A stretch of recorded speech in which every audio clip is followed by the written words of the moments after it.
ഒരു എഴുത്ത്. പ്രിയപ്പെട്ട മോനേഷ്ണ, കൊടുത്തയച്ച പണം കിട്ടി. താങ്കളുടെ പിറന്നാൾ പ്രമാണിച്ച് ഇവിടുത്തെ അനാഥ കുട്ടികൾക്ക് ഒരു നേരത്തെ ആഹാരം കൊടുക്കാൻ പണം തന്ന് സഹായിച്ച സന്മനസ്സിന് നന്ദി.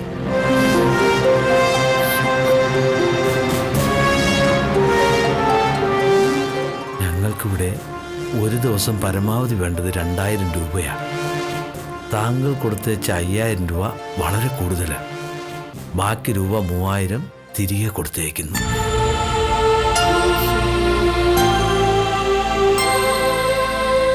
താങ്കളുടെ നല്ല മനസ്സിന് ഈശ്വരാനുഗ്രഹം ഉണ്ടാകട്ടെ.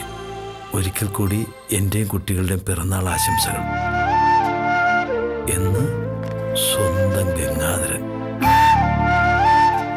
ഇതാ അനാഥമന്ദിരം നടത്തുന്ന ഗംഗാധരൻ മാഷ കത്ത. ഇന്ന് സാറിന്റെ പിറന്നാളാണോ?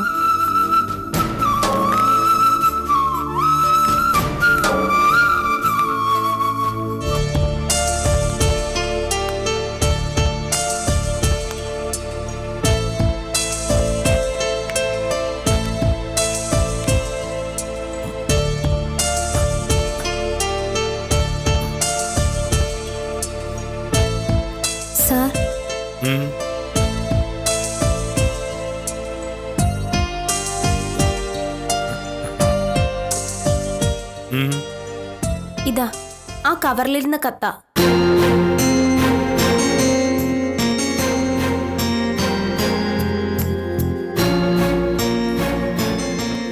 പ്രിയപ്പെട്ട മോഹനകൃഷ്ണ, കൊടുത്തയച്ച പണം കിട്ടി. താങ്കളുടെ പിറന്നാൾ പ്രമാണിച്ച് ഇവിടുത്തെ അനാഥ കുട്ടികൾക്ക് ഒരു നേരത്തെ ആഹാരത്തിനുള്ള പണം നൽകാൻ സന്മനസ് കാണിച്ചതിന് നന്ദി. ഞങ്ങൾക്കിവിടെ ഒരു ദിവസത്തേക്ക് പരമാവധി വേണ്ടത് 2000 രൂപയാണ്. ഞങ്ങൾക്കറിയില്ലായിരുന്നു എന്ത് സാറിന്റെ പിറന്നാളാണെന്ന്. സാറ് അനാഥ മന്ദിരത്തിലെ കുട്ടികൾക്ക് ഭക്ഷണം വാങ്ങാൻ കൊടുത്ത പൈസയുടെ ബാക്കിയാണെന്ന് അറിയില്ലായിരുന്നു. ദാസപ്പൻ അനാഥ മന്ദിരത്തിന്റെ തൊട്ടടുത്താണ് താമസിക്കുന്നതെന്നറിയാം. പക്ഷേ ഗംഗാധരൻ മാഷ് ദാസപ്പൻ്റെ കൊടുത്തുവിട്ടത് ആ പൈസ ആയിരുന്നു എന്ന് വിചാരിച്ചില്ല. രാവിലെ പണം കിട്ടിയപ്പോ തന്നെ ഗംഗാധരൻ മാഷ് വിളിച്ച് ഇത്രയും പണം വേണ്ടെന്ന് പറഞ്ഞു. ഞാൻ നിർബന്ധിച്ചിട്ടും കേട്ടില്ല. അതുകൊണ്ടാ ദാസപ്പന്റെ കയ്യിൽ കൊടുത്തുവിടാൻ പറഞ്ഞത്. Happy birthday sir. Happy birthday sir. പിറന്നാൾ ആശംസകൾ സാർ.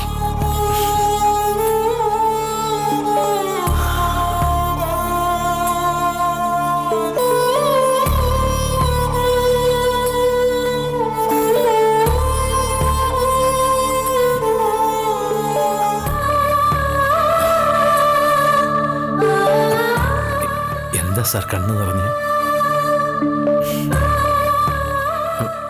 ഞങ്ങൾ സാറിനെ തെറ്റിദ്ധരിച്ചു എന്ന് ഓർത്താ?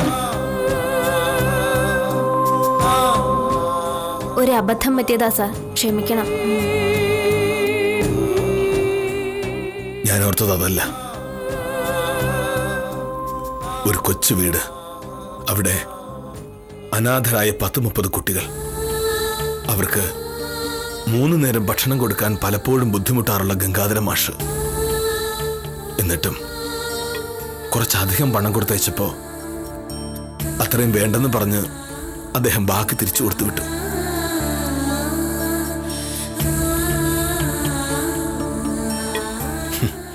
നമ്മളൊക്കെയോ നാളെ പറ്റി ഓർത്ത് പേടിച്ച് പണം സമ്പാദിച്ച് കൂട്ടിവെക്കുന്നു.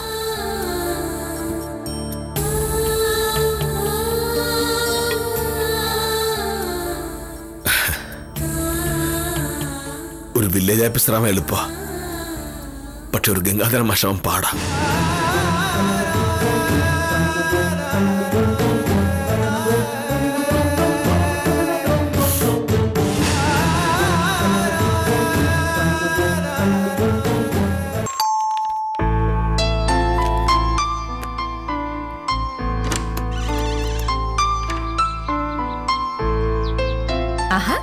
മോഹനട്ട് നേരത്തെ എത്തിയോ? മുഖത്തെന്താ ഒരു ഒരു കള്ള ലക്ഷണം. പിറന്നാളിന്റെ വാ വാ, പിറന്നാളുകാരനോട് ചോദിക്കട്ടെ. അപ്പൊ പറ, എങ്ങനെ ഉണ്ടായിരുന്നു പിറന്നാള്? ഗംഭീരായിരുന്നു. ഗംഗാധര സാറിന് സംഭാവനയായി കൊടുത്തുവിട്ട 5000 രൂപയിൽ 3000 രൂപ സാർ തിരിച്ചു കൊടുത്തുവിട്ടത് ദാസപ്പൻ എനിക്ക് തന്ന കൈക്കൂലിയായിട്ടാ ആഫീസിലുള്ള എല്ലാവരും കരുതിയത്. എന്നിട്ടെന്താ, ഞാനൊന്നും പറയാൻ പോയില്ല. ഞാൻ കൈക്കൂലി വാങ്ങിയതാണെന്ന് തെറ്റിദ്ധരിച്ച് ആഫീസിൽ ആരെങ്കിലും ആ പണിക്ക് പോകുമെന്നറിയാൻ വേണ്ടി ഞാനൊന്നും ഉണ്ടായിരുന്നതാ. പക്ഷേ ഗംഗാധര സാറ് ആ കവറിനുള്ളൊരു കത്ത് വെച്ചിരുന്നു, പിറന്നാൾ ആശംസയും. അപ്പൊ പിറന്നാളാണെന്ന് എല്ലാരും അറിഞ്ഞു? വേണ്ടായിരുന്നു. പിറന്നാളിന്റെ പേരിൽ അവരൊക്കെ കൂടെ നിർബന്ധിച്ച് എന്നെ കൊണ്ട് ലഡു വാങ്ങിപ്പിച്ചു. ലഡുവിനൊക്കെ ഇപ്പൊ എന്താ വില? പിറന്നാളായിട്ട് ഇങ്ങനെ പിശുക്ക് പാടില്ല എന്റെ മോഹനേട്ടാ. അതൊക്കെ പോട്ടെ, എനിക്കെന്താ കൊണ്ടുവന്നത്? നിനക്കോ? എന്തുപറ്റി? എനിക്കൊന്നുമില്ലേ? അപ്പോ നിനക്കെന്താ വേണ്ടേ? പിറന്നാളിന് നീയല്ലേ എനിക്ക് സമ്മാനം തരേണ്ടത്? എന്റെ പിറന്നാളല്ലേ? അങ്ങനെയുണ്ടോ? ഗംഗാധര സാറിന്റെ അനാഥ മന്ദിരത്തിലെ കുട്ടികൾക്ക് ഒരു ദിവസത്തെ ഭക്ഷണത്തിനുള്ള മുഴുവൻ പൈസയും കൊടുത്തു.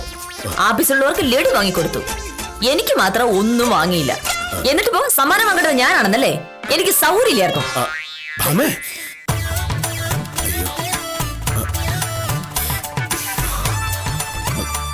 ഞാൻ പറയട്ടെ? ഒന്നും പറയണ്ട. അല്ലെങ്കിൽ എനിക്കറിയായിരുന്നു എന്റെ കാര്യം മോഹനായിട്ട് മറക്കുന്നു. മറന്നല്ല ഭാമേ, ഞാൻ പറയുന്ന മനസ്സിലാക്ക്. ഒന്നും മനസ്സിലാക്കാനില്ല, എനിക്കെല്ലാം മനസ്സിലായി.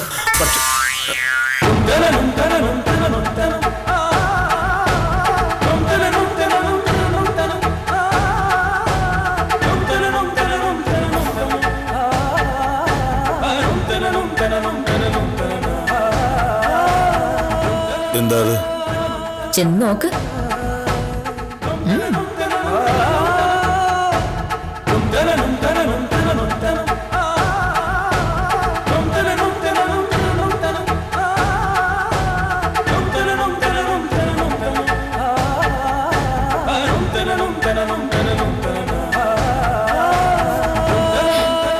ഇനി എന്താ നോക്കിക്കൊണ്ടിരിക്കുന്നത്?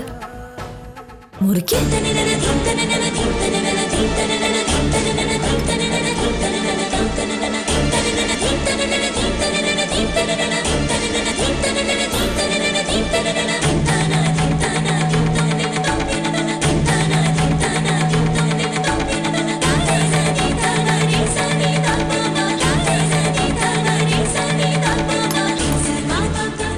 Happy birthday to U.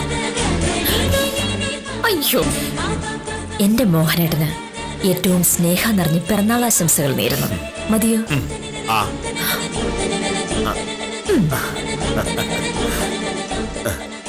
മോഹനേട്ടാ, ഒരു ചെറിയ പ്രശ്നമുണ്ട്. ഇന്നത്തെ ദിവസം നമ്മൾ വഴക്കുണ്ടാക്കിയിട്ടില്ല. പിറന്നാളായതുകൊണ്ടല്ലേ? അതൊരു രസമില്ല. വഴക്കുണ്ടാക്കിയില്ലെങ്കിൽ ആകെ പാടൊരു ബോറടിയാ. എന്താ?